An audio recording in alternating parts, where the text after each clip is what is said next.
प्रणाम सभी को। आइए आज गीता के अध्याय 18 और श्लोक 73 से शुरू करते हैं।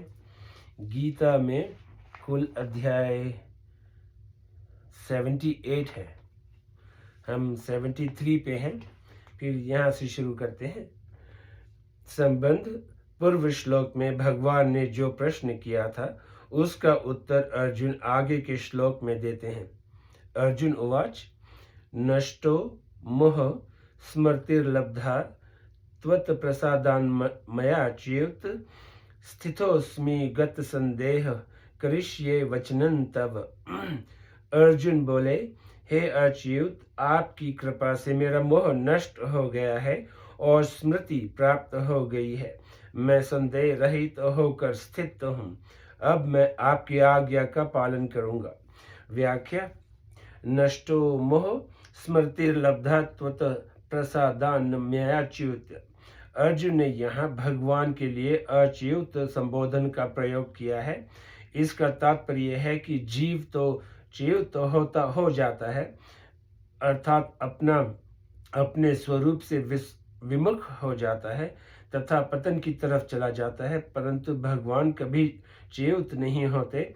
वे सदा एक रस रहते हैं। इसी बात का घोतन करने के लिए गीता में अर्जुन ने कुल 3 बार अच्युत संबोधन किया है।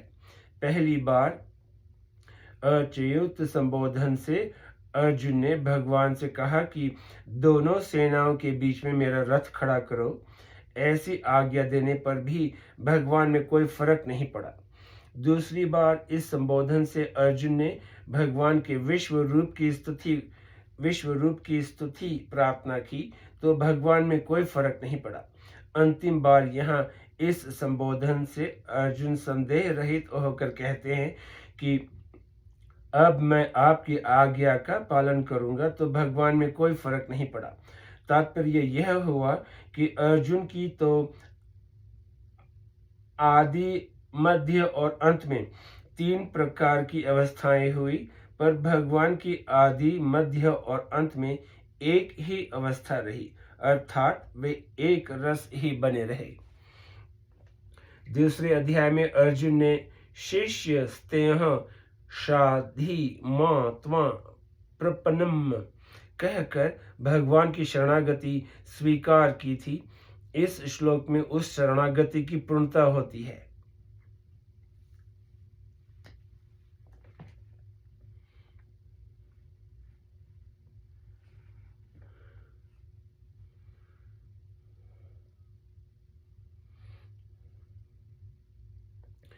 शिष्य स्तेह शाधि मां त्वा प्रपन्नम। 10वें अध्याय के अंत में भगवान ने अर्जुन से यह कहा कि तेरे को बहुत जानने की क्या जरूरत है। मैं संपूर्ण संसार को एक अंश में व्याप्त करके स्थित हूँ। इस बात को सुनते ही अर्जुन के मन में एक विशेष भाव पैदा हुआ कि भगवान कितने विलक्षण हैं। भगवान की विलक्षणता की ओर लक्ष्य जाने से अर्जुन को एक प्रकाश मिला। उस प्रकाश की प्रसन्नता में अर्जुन के मुख से यह बात निकल पड़ी कि मेरा मोह चला गया है। मोहय विगतो मम। परंतु भगवान के विराट रूप को देखकर जब अर्जुन के हृदय में भय के कारण हलचल पैदा हो गई, तब भगवान ने कहा कि यह तुम्हारा मूढ़ भाव है। तुम व्यथित और मोहित मत बनो। मां ते व्यथा मां च विमूढ़ भाव। इससे सिद्ध होता है कि अर्जुन का मोह तब नष्ट नहीं हुआ था। अब यहाँ सर्वज्ञ भगवान के पूछने पर अर्जुन कह रहे हैं कि मेरा मोह नष्ट हो गया है और मुझे तत्व की अनादि स्मृति प्राप्त हो गई है। नष्टो मोह स्मृति लब्धा। यह अर्जुन का सांसारिक दोनों प्रकार का मोह नष्ट हुआ है। यह अर्जुन का सांसारिक और शास्त्रीय दोनों प्रकार का मोह नष्ट हुआ है। अंतकरण की स्मृति और तत्व की स्मृति में बड़ा अंतर है। प्रमाण से प्रमेय का ज्ञान होता है, परंतु परमात्मा तत्व अप्रमेय है। अतः परमात्मा प्रमाण से व्याप्त नहीं हो सकता, अर्थात परमात्मा प्रमाण के अंतर्गत आने वाला तत्व नहीं है, परंतु संसार सब का सब प्रमाण के अंतर्गत आने वाला है और प्रमाण प्रमाता के अंतर्गत आने वाला है।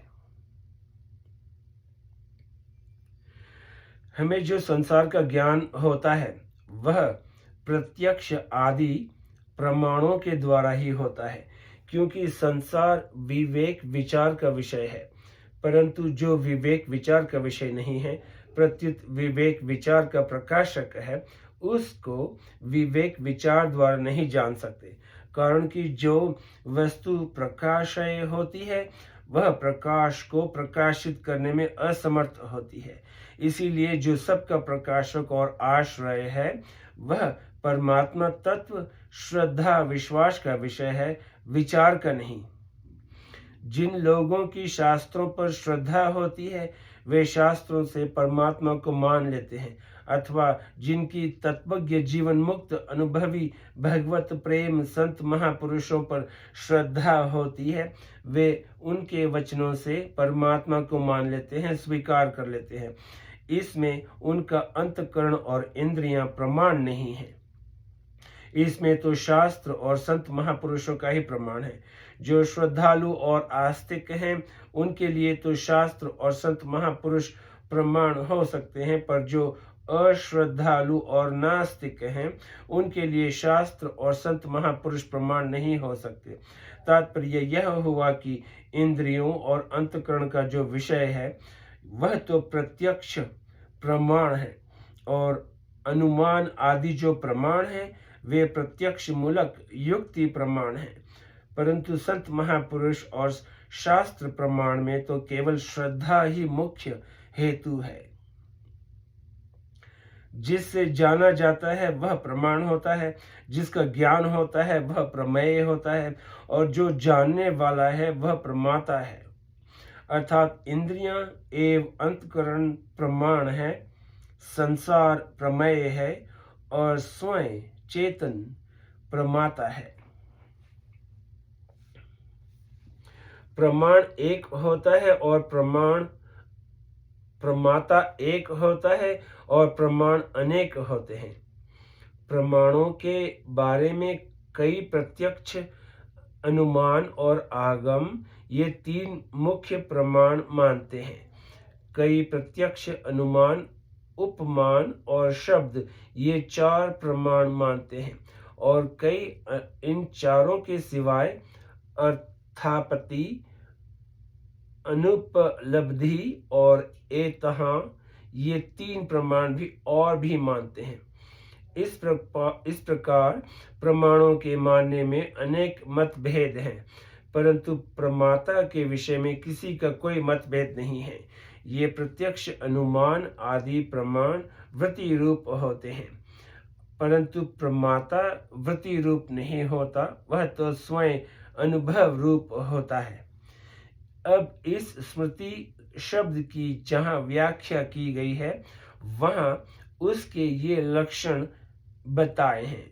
एक, अनुभूत विषया सम प्रमोश स्मृति, अनुभूत विषय का न छिपना अर्थात प्रकट हो जाना स्मृति है। और दूसरा, संस्कार मात्र जन्य ज्ञानन स्मृति, संस्कार मात्र से जन्य हो और ज्ञान हो उसको स्मृति कहते हैं। यह स्मृति अंतकरण की एक वृत्ति है। यह वृत्ति प्रमाण, विषय रूप, विकल्प, निद्रा और स्मृति 5 प्रकार की होती है, तथा हर प्रकार की वृत्ति के 2 भेद होते हैं, क्लिष्ट और अक्लिष्ट। सांसारिक वृत्ति रूप स्मृति क्लिष्ट होती है, अर्थात बांधने वाली होती है, और भगवत संबंधी वृत्ति रूप स्मृति अक्लिष्ट होती है, अर्थात क्लेश को दूर करने वाली होती है। इन सब वृत्तियों का कारण अविज्ञा है, परंतु परमात्मा अविज्ञा से रहित है, इसीलिए परमात्मा की स्मृति स्वयं से ही होती है और वृत्ति या करण से नहीं। जब परमात्मा की स्मृति जागृत होती है तो फिर उसकी कभी विस्मृति नहीं होती, जबकि अंतःकरण की वृत्ति में स्मृति और विस्मृति दोनों होते हैं। परमात्मा तत्व की विस्मृति या भूल तो असत्य संसार को सत्ता और महत्ता देने से ही हुई है। यह विस्मृति अनादिकाल से है। अनादिकाल से होने पर भी इसका अंत हो जाता है। जब इसका अंत हो जाता है और अपने स्वरूप की स्मृति जागृत होती है, तब इसको स्मृति लब्धा कहते हैं। अर्थात असत्य के संबंध के कारण जो स्मृति सुषुप्ति रूप से थी, वह जागृत हो गई। जैसे एक आदमी सोया हुआ है और एक मुर्दा पड़ा हुआ है, इन दोनों में महान अंतर है। ऐसे ही अंतःकरण की स्मृति विस्मृति दोनों ही मुर्दे की तरह जड़ है, पर स्वरूप की स्मृति सुप्त है, जड़ नहीं। केवल जड़ का आदर करने से सोए हुए की तरह ऊपर से वह स्मृति लिप्त रहती है, अर्थात आवृत रहती है। उस आवरण के न रहने पर उस स्मृति का प्राकट्य हो जाता है, तो उसे स्मृति लब्धा कहते हैं। अर्थात पहले से जो तत्व मौजूद है उसका प्रकट होना स्मृति है और आवरण हटने का नाम लब्धा है।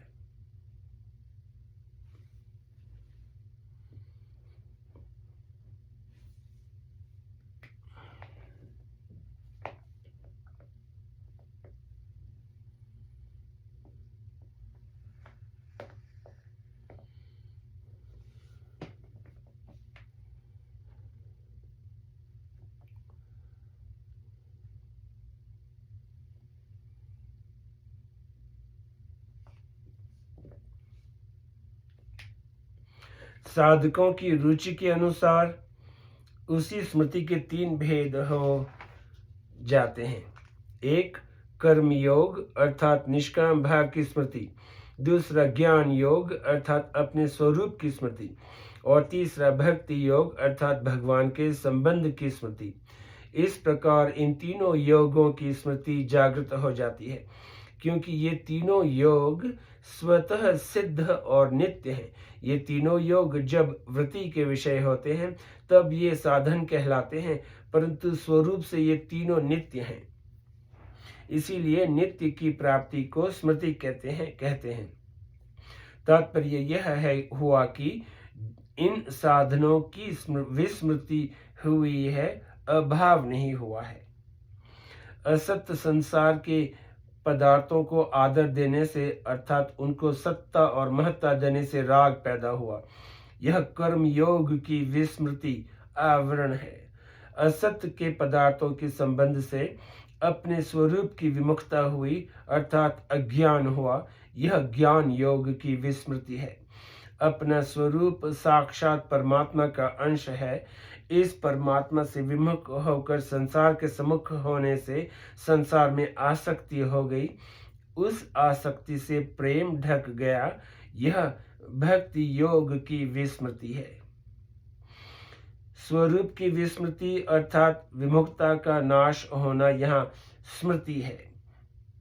उस स्मृति का प्राप्त होना अप्राप्त होना नहीं है। उस स्मृति का प्राप्त होना अप्राप्त का प्राप्त होना नहीं है, प्रत्युत नित्य प्राप्त का प्राप्त होना है। नित्य स्वरूप की प्राप्ति होने पर फिर उसकी विस्मृति होना संभव नहीं, क्योंकि स्वरूप में कभी परिवर्तन हुआ नहीं।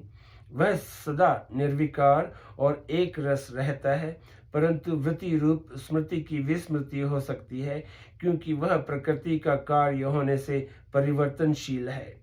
इन सब का तात्पर्य यह हुआ कि संसार तथा शरीर के साथ अपने स्वरूप को मिला हुआ समझना विस्मृति है, और संसार तथा शरीर से अलग होकर अपने स्वरूप का अनुभव करना स्मृति है। अपने स्वरूप की स्मृति स्वयं से होती है। इसमें कर्ण आदि की अपेक्षा नहीं होती। जैसे मनुष्य को अपने होनेपन का जो ज्ञान होता है, उसमें किसी प्रमाण की आवश्यकता नहीं होती। जिसमें करण आदि की अपेक्षा होती है, वह स्मृति अंतःकरण की एक वृत्ति ही है। स्मृति तत्काल प्राप्त होती है, इसकी प्राप्ति में देरी अथवा परिश्रम नहीं है। कर्ण कुंती के पुत्र थे, परंतु जन्म के बाद जब कुंती ने उनका त्याग कर दिया, तब अधिरथ नामक सुत की पत्नी राधा ने उनका पालन पोषण किया। इससे वे राधा को ही अपनी माँ मानने लगे। जब सूर्य देव से उनको यह पता लगा कि वास्तव में मेरी माँ कुंती है, तब उनको स्मृति प्राप्त हो गई। अब मैं कुंती का पुत्र हूँ। ऐसी स्मृति प्राप्त होने में कितना समय लगा, कितना परिश्रम या अभ्यास करना पड़ा, कितना जोर आया। पहले उधर लक्ष्य नहीं था, अब उधर लक्ष्य हो गया। केवल इतनी ही बात है। स्वरूप निष्काम है, शुद्धि बुद्ध मुक्त है, शुद्ध बुद्ध मुक्त है और भगवान का है। स्वरूप की विस्मृति अर्थात विमुखता से ही जीव सकाम, बद्ध और सांस्कारिक होता है। ऐसे स्वरूप की स्मृति वृत्ति की अपेक्षा नहीं रखती, अर्थात अंतःकरण की वृत्ति से स्वरूप की स्मृति जागृत होना संभव नहीं है। स्मृति तभी जागृत होगी जब अंतःकरण से सर्वथा संबंध विच्छेद होगा। स्मृति अपने ही द्वारा अपने आप में जागृत होती है। अतः स्मृति की प्राप्ति के लिए किसी के सहयोग की या अभ्यास की जरूरत नहीं है, कारण कि जड़ता की सहायता के बिना अभ्यास नहीं होता, जबकि स्वरूप के साथ जड़ता का लेश मात्र भी संबंध नहीं है। स्मृति अनुभव सिद्ध है, अभ्यास साध्य नहीं है। इसीलिए एक बार स्मृति जागृत होने पर फिर उसकी पुनरावृत्ति नहीं करनी पड़ती। आज यहीं पे स्टॉप करते हैं, फिर यहीं से कल शुरू करेंगे। आपका बहुत बहुत शुक्रिया। नमस्ते।